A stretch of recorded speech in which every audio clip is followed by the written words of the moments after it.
Okay, I'm going to go through this problem fairly quickly, so pause the video where appropriate, take some notes.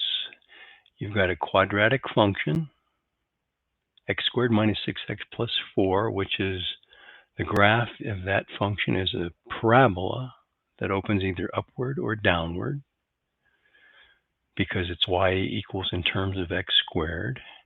It opens up if the leading coefficient of x squared is positive. It opens down if a is negative. So we're given this closed interval from 0 to 5 inclusive. And we want to find the maximum and minimum values on that domain. And I'm going to take you through that, but I just want to show you that over here on Desmos, there's how I restrict the domain.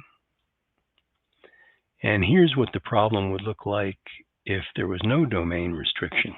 We would just have a parabola that went upward forever. So there would be no maximum value, it just goes up to infinity. But there'd still be a minimum here at -5. Okay, so back to board 1.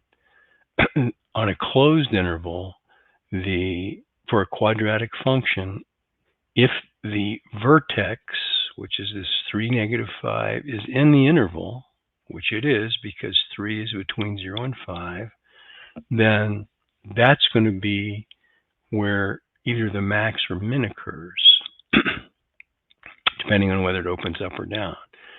But then the other value, either the max or the min, is going to occur at the endpoints. So we've got to test the endpoints. The question is, first of all, how do you find the vertex? Well, there's two ways. After you've identified A, B, and C, you can locate the axis of symmetry, which is given by this formula right here, which is this green dashed line. And in our case, the opposite of B over 2A is the opposite of -6, which is 6, over 2 times A is 1, so 2 times 1 is 2. So there's your axis of symmetry. That's this line right here. And now if we plug 3 into the function, 3 squared minus 6 times 3 plus 4 does give us this y value, -5. You can also do it by completing the square and putting the function definition in vertex form. By completing the square, that's easy to do when the leading coefficient is 1. Put the constant term out to the right. Take half of b, which is -3. -3 squared is 9. That makes this a perfect square trinomial. But if we add 9 here, we have to subtract 9 out at the end to keep the equation in balance.